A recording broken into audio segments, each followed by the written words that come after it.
നമസ്കാരം. ആവർത്തിക്കുന്നത് എന്തെന്ന് പറഞ്ഞാൽ നമ്മുടെ നിയമം നമുക്ക് യഥാർത്ഥത്തിൽ നമുക്കെതിരായിട്ടുള്ള, കാരണം പീഡനങ്ങൾ അനുഭവിക്കുന്നവർക്ക് എതിരായിട്ടുള്ള ഒരു നിയമമാണ് നമ്മൾ ഇന്ത്യൻ ഭരണഘടന എന്ന് പറയുന്നത്. കാരണം എനിക്ക് ഈ കേരളത്തിൽ നിന്ന് കിട്ടിയ കണക്കൊരു സപ്പോർട്ട് എങ്ങും കിട്ടിയില്ല. കേരളത്തിൽ നിന്ന് നല്ല സപ്പോർട്ട് എനിക്ക് കിട്ടി. പക്ഷേ എനിക്ക് കേന്ദ്ര സർക്കാരല്ല, കേന്ദ്രത്തിൽ നമ്മൾ സുപ്രീം കോടതിയിൽ നിന്ന് എനിക്ക് വിപരീതമായിട്ടാണ് അത് ഉണ്ടായത്. നമ്മൾ ഇതറിയാവുന്നതാണ്. അപ്പം അവനെ ഇപ്പം ജാമ്യത്തിലാണ്, കേസ് മരവിപ്പിച്ചിരിക്കുകയാണ്. അതിനുശേഷമാണ് ഇപ്പം 2 എണ്ണം നമ്മളെ ഈ കൊല്ലം ജില്ലയിൽ ഉണ്ടായിരിക്കുന്നത്. കാരണം ആ ഒരു പേടി നമുക്കില്ല. ആ ഒരു പേടി എന്ന് പറയുന്നത് നമുക്ക് ഇപ്പം എന്ത് വന്നാലും നമുക്കത് കുഴപ്പമില്ല. ഒരു 2-3 വിചാരണ വെച്ചു, അവരൊക്കെ അതിന് അവർക്ക് പുഷ്പം പോലെ ഇറങ്ങി വരാമല്ലോ.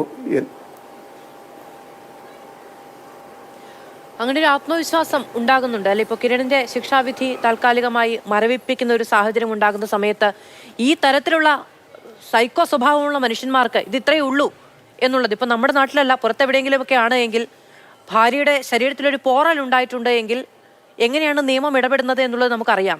പക്ഷെ ഇവിടെ ആ രീതിയിലല്ല നമ്മുടെ സംവിധാനങ്ങൾ അതിനെ കാണുന്നത് എന്നുള്ളതാണ്. അതെ, തീർച്ചയായിട്ടും അത് തന്നെയാണ് സത്യം. ഇപ്പോൾ നമ്മൾ എന്ത് ചെയ്താലും ഒരു വിഷയം ഇല്ല എന്നുള്ളത് കൊണ്ടാണ് ഈ ഇതുമണമുള്ള മനുഷ്യൻ ഇനിയും നമ്മൾ ഈ പെൺകുട്ടികളെ ഇത്രയും പീഡിപ്പിച്ചുകൊണ്ടിരിക്കുന്നത്. ആ കൊച്ചിൻ്റെ കരച്ചിൽ ഇന്ന് ഞാൻ കേട്ടതിന് ശേഷം ഞാൻ ഇന്ന് രാജശേഖരൻ പിള്ളേരെ വീട്ടിൽ ഞാൻ പോയി അദ്ദേഹത്തെ കണ്ടു, അദ്ദേഹമായിട്ട് ഞാൻ സംസാരിച്ചു. എനിക്കാണ് ആ കുട്ടിയുടെ സംഭാഷണവും എൻ്റെ മോള ഒരു സംഭാഷണമായിട്ട് ഞാൻ നോക്കിയപ്പോൾ 2 ഒന്നേ പോലെയാണ്. കാരണം ഞാൻ എൻ്റെ മോളെ ഈ സംഭാഷണം ഞാൻ കേൾക്കുന്നത് കോടതിയിലാണ്. കൊല്ലം കോടതിയിൽ വെച്ചാണ് അവർ ജഡ്ജിയുടെ മുമ്പിരുന്ന് എൻ്റെ വോയിസ് ഇടുന്ന സമയത്താണ് ഞാനത് കേൾക്കുന്നത്. അതേ ഒരു ഇതാണ് ഞാൻ ഇന്ന് കേട്ടത്. എനിക്ക് ഭയങ്കരമായിട്ടും എനിക്കത് ഫീൽ ചെയ്തു. അതുകൊണ്ട് ഞാൻ അതുല്യ എന്ന് എൻ്റെ മോളെ വീട്ടിൽ ഞാൻ അവിടെ പോയി ആ അതുല്യയുടെ അച്ഛനെ കണ്ടു, രാജശേഖരൻ പിള്ളയെ കണ്ടു, സംസാരിച്ചു. എന്നിട്ട് ഞാൻ ഈ ചർച്ചയിൽ ഞാൻ പങ്കെടുത്തത്. ഒരു കാരണവശാലും നമ്മളെ നിയമം എന്ന് പറയുന്നത് ഇതൊന്ന് മാറ്റിയേ പറ്റുള്ളൂ. കാരണം ഈ ഡൗറി എന്ന് പറഞ്ഞാൽ അത് സ്ത്രീധനം എന്ന് പറഞ്ഞാൽ നമ്മളെ വടക്കേ ഇന്ത്യയിൽ ഇരിക്കുന്ന ജഡ്ജിമാർക്ക് ഒന്നും അറിയില്ല. ഇത് ഡൗറി എന്ന് പറഞ്ഞാൽ തന്നെ അവർക്ക് അറിയില്ല. അവർക്ക് ഒരു 3-4 കൊലപാതകം ചെയ്തിട്ട് ചെന്നാൽ അവരത് നോക്കും.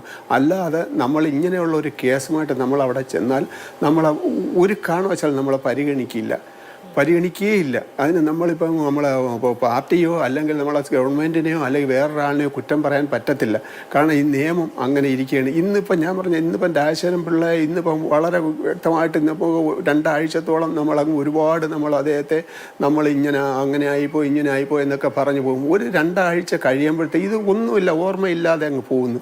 അത് പാടില്ല. ഞാൻ പറഞ്ഞ നമ്മളെ ഈ വിദ്യാഭ്യാസത്തിൻ്റെ ഒരു പീരീഡ്, കാരണം നമ്മൾ 10ാം ക്ലാസ് 11, 12 ഈ ക്ലാസ്സുകളിൽ ഒരു പീരീഡ് നമ്മളെ ഈ കുട്ടികൾക്ക്, പെൺകുട്ടികൾക്കും ആൺകുട്ടികൾക്കും ഒരു മനസ്സിൻ്റെ ധൈര്യം കൊടുക്കാൻ വേണ്ടി ഒരു ക്ലാസ്.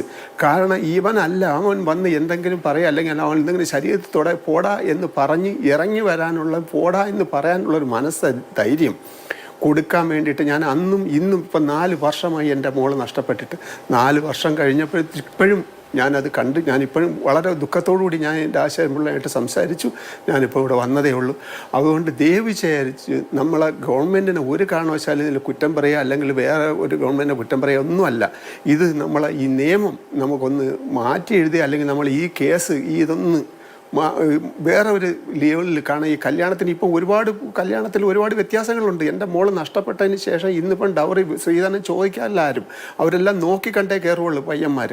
അവർ ആ വീട്ടിൽ എന്തെങ്കിലും വളരെ സാമ്പത്തികമുണ്ടോ എന്ന് നോക്കിയാണ് അവർ കാണുന്നത്. ആ വീട്ടിൽ ചെന്നപ്പോൾ സ്ത്രീധനം ചോദിക്കില്ല, നിർബന്ധമായിട്ട് ചോദിക്കില്ല. ഇതെല്ലാം നേരത്തെ നടന്നതിലുള്ള സംഭവമാണ്. അതേപോലെ നമുക്കിതിന് നല്ലതായിട്ടൊരു ശിക്ഷ കൊടുക്കാൻ, കാരണം ഇപ്പം തന്നെ എനിക്ക് അന്വേഷിച്ച എൻ്റെ പബ്ലിക് പ്രോസിക്യൂട്ടറും എൻ്റെ കേസ് അന്വേഷിച്ച പോലീസ് ഇൻസ്പെക്ടറും എല്ലാം നല്ല ഭംഗിയായിട്ട് എനിക്ക് വേണ്ടി വെച്ചു. അതേപോലെ എൻ്റെ സർക്കാർ എന്ന് പറഞ്ഞാൽ ഞാനൊരു പാർട്ടിക്കാരനായതിനെ കൊണ്ടോ അല്ലെങ്കിൽ വേറെ ഒന്നും കൊണ്ട് പറയുന്നതല്ല. ഈ പിണറായി വിജയൻ സഹാവിൻ്റെ ഒരു ഭരണമല്ലായിരുന്നു എങ്കിൽ ഈ കേസൊക്കെ എന്ന് പറയുന്നത് വളരെ ഇന്നിപ്പം നമുക്ക് ഞാൻ പറഞ്ഞു ഇന്നിപ്പം നമ്മൾ ആ ഷോക്കേറ്റ് മരിച്ച ആ കൊച്ചിൻ്റെ കാര്യം നമുക്കെടുക്കാം. അതൊക്കെ വളരെ വളരെ നല്ലൊരു ലെവലിലാണ് ആ കേസുകളെല്ലാം, ഒരുമാതിരിപ്പെട്ട കേസുകളെല്ലാം. പക്ഷേ നമ്മൾ എതിർ നിൽക്കുന്ന കക്ഷികൾ നമ്മൾ രാഷ്ട്രീയം നമ്മൾ ഇതിനകത്ത് പറയരുത് ഒരു കാരണവശാലും. നമ്മൾ എന്ത് ആ കുട്ടിക്ക് ചെയ്യാൻ കഴിയുമോ അതിനൊരു സപ്പോർട്ട് കൊടുക്കുക. അതേപോലെ ഇപ്പം രാജശേഖരൻ പിള്ളയ്ക്ക് നമ്മളെ കൊണ്ട് ഒക്കുന്ന സപ്പോർട്ട് നമ്മൾ ചെയ്തു കൊടുക്കുക.